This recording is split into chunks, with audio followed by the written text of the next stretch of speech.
Can you believe what we're all seeing right now? Look, can you see this? Arsenal 2, West Ham nil. I gotta say, I didn't see it coming. I really didn't see it coming. I thought, you know what, a draw was a fair result. I thought that West Ham would apply a good amount of pressure. Um, and everything that I thought on my reasons why Arsenal would get a draw just didn't happen.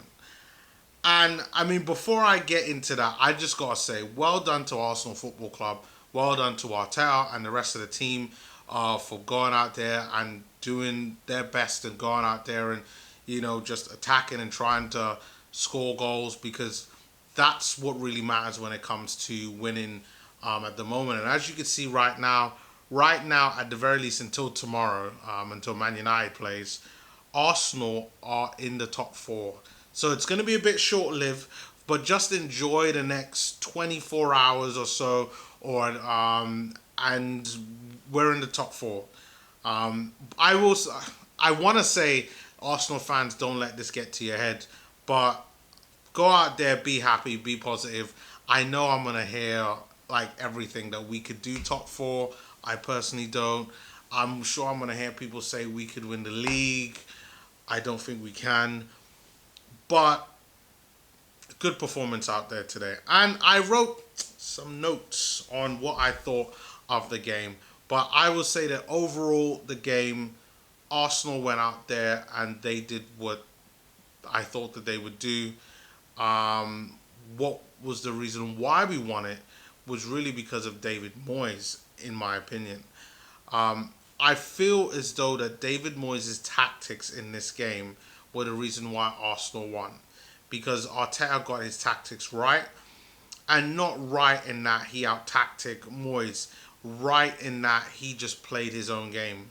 Whilst I think David Moyes focused on kind of going out there and setting up his team and having the tactics not to lose, which is the reason why they lost the game.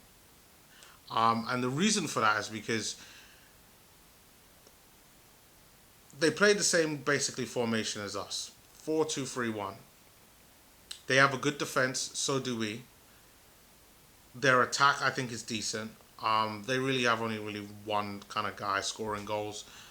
Same thing with us with Aubameyang / Lacazette. And then obviously you got the three players behind Lacazette in Martinelli, Odegaard and Saka. And for them, I think it's Fornals, Lanzini, and Jared Bowen behind Mikel Antonio.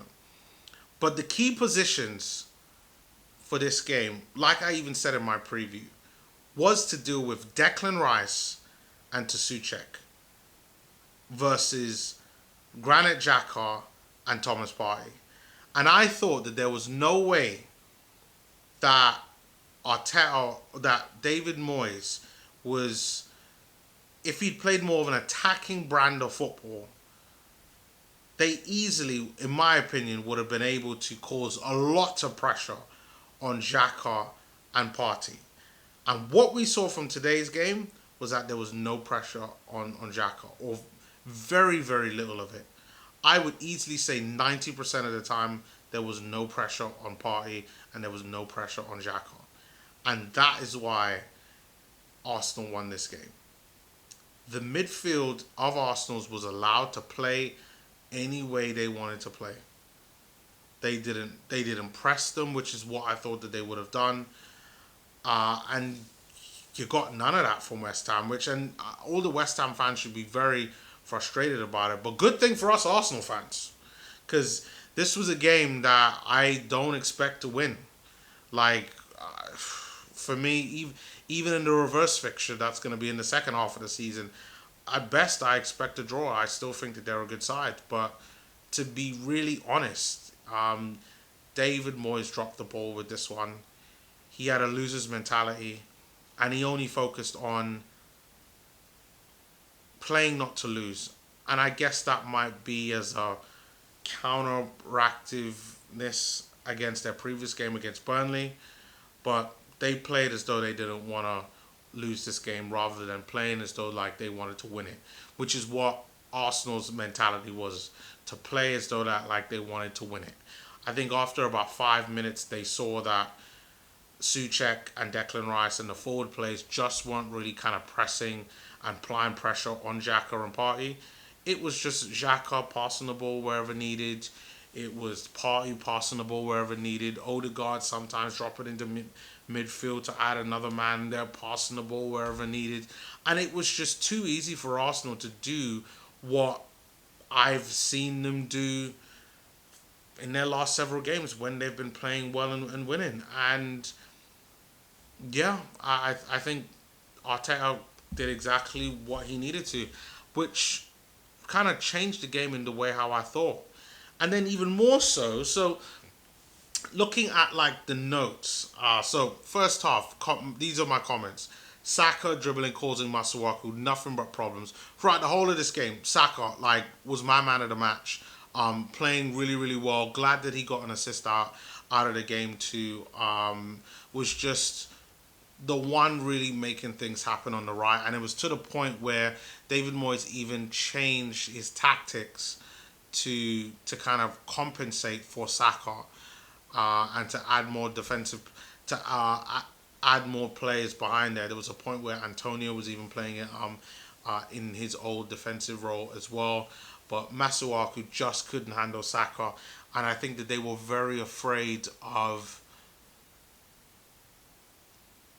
conceding, which is what they really did. But it's just weird, really weird, to see West Ham play like that, because I watched the Liverpool game whereby they took it to Liverpool. They didn't give a shit. They was like, this is Liverpool Football Club, but we're West Ham. We're gonna hammer them to death. But against us, they were afraid. They really was. And that's the reason why they lost. Other things in the first half. Tierney, oh my God, wonder strike. So Tierney gets the ball, after it's cycling around, doesn't quite get there. Tierney gets the ball, it comes on the half spin. He just smashes this thing. Loops right over everyone. It looks like it's going into the top corner and was going into the top corner, but great save by the former Arsenal goalkeeper in Lucas Fabianski. Gets a save, hits it onto the post, and it goes out for a corner, I believe, in there. Lacazette also having a strike there in the first half, trying to kind of bend it into the bottom right-hand corner. But again, that gets pushed out by Fabianski. Odegaard, I thought, was played really nicely, feeding the ball really well. I mean, again, showing his Ozil kind of ways, just doing a lot of recycling, finding players wherever it's needed to. Did the simple things really well. Nothing great, nothing too flashy, nothing too fantastic, nothing poor, but just really nice from Odegaard throughout this game. And then in the first half, I thought at the end, I thought West Ham defensively was solid, by not kind of allowing Arsenal in, but it was just constant, just Arsenal banging the hell out of the door to saying, hey, let us in, and they just, in the first half, just wouldn't give us a chance. But then in the second half, pretty early on, I think it was about 50th or 60th minute, Lacazette drops deep, which he has been doing all game, and I know Lacazette's been receiving a lot of criticism lately, but he doesn't deserve it, because I think he's doing a lot of the selfless work that you want strikers to do, but lots of strikers tend to be pretty selfish. But Lacazette seems like he's the complete opposite. Lacazette has been there, dropping back, holding the ball up, helping defensively.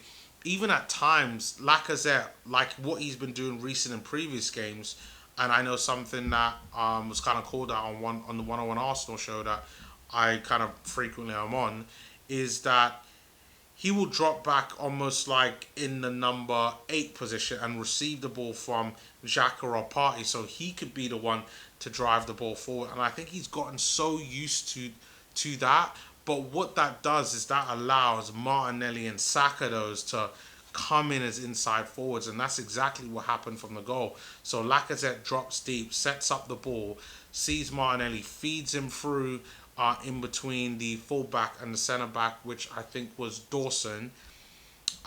Slips it through, and it was a typical Thierry Henry goal. Just opens his body up and just bends it into the bottom right hand corner, past Fabianski. Fabianski having no chance, puts Arsenal up 1-0 for that. Then in the second half, you got Lacazette getting the penalty. I agree that it was a foul for the penalty, and I appreciate Lacazette for doing that. However, don't know his first name, but Kufal gets sent off. But I thought it was a bit harsh. Like, it was a foul, deserved to be a penalty, but didn't really deserve to get sent off. And that's just me being a complete neutral at it. I've taken off my Arsenal hat off. I truly believe that it was a foul, didn't deserve to be sent off. Kufal should have stayed on, was a bit harsh. Even the penalty, to be really honest, was a bit soft. I mean, if Arsenal fans, if you're really being honest about it, it was a soft penalty and probably shouldn't have been one. But unfortunately, penalty was saved by Fabianski. And I was thinking about it. I was like, what is it that Lacazette could have done differently? I mean, he's been very good on penalties. Scored, I think, his last 5 penalties. Lacazette. Again, I think the reason why Fabianski was able to spot this is because earlier on in the first half, like I mentioned before, Lacazette again tried to go for the bottom right hand corner, and again for the penalty he tried to go for the bottom right hand corner, dead in the corner. Did have decent power on it, but not much, and Fabianski guessed in the right way and was able to push it out and get the save, which was a bit unfortunate. But some substitutes happened. Substitutes in the name of Eddie Nketiah came on for Martinelli. And then Emile Smith-Rowe then comes on for Martin Odegaard. And ESR scores with an Osaka assist. This time, Smith-Rowe receiving the ball from the right side. He then starts to drift into the left. And you could tell Saka's like, I'm not sure what to do, whether to go out to the right or to stay centrally. Smith-Rowe's like, hey, Rago, I'm just going to go take this bang. Smashes it in just outside the box. Again, not lots of power, but enough to whereby it goes through the defender's legs. Fabianski doesn't quite see it and sees it very late. And Smith-Rowe gets another goal by my number 10, playing well. Hopefully this goal means that now he's now back into the starting lineup, and we can now see Smith-Rowe there in the number 10 position. And one thing I will say, if that does happen, the trident is back. Laka, Saka, Smith-Rowe, with Martinelli out there on the left. And if you go back to my videos last season, I talked about this, that Aubameyang shouldn't be out on the left, that it should be Gabriel Martinelli. And finally, a season on, we finally got it. We got Martinelli out there on the left. We got Smith-Rowe just there behind with Saka on the right. You got Martinelli and Saka that can always switch. As a matter of fact, you got all 3 that can always switch. I know we haven't really seen Martinelli like in the number 10, but you know, Martinelli's just a genius. He can do anything. And then you got selfless Laka just there, like setting up these young players to kind of go out there and do it all. And you know what? I'm loving what I'm seeing right now from the team. So hopefully that will be the lineup in the next game, and we get to see more of Emile Smith-Rowe back into the squad, back with another goal. And we got Leeds next. I think it's Saturday. So yeah, I'd say, why not? Let's go out there, get another win. I do think that game will be a win, but I'll get more into that game in the next couple of days. We'll talk about that, but I do think we'll get a win in that. Then Lacazette's then substituted for someone that I never thought that he would get substituted for. And no, I'm not talking about him. I'm talking about Nuno Tavares gets subbed on for Laka. Peoples, what the hell has happened to Nicola Pepe? I am shocked by this. Like, Nketiah's already on the pitch.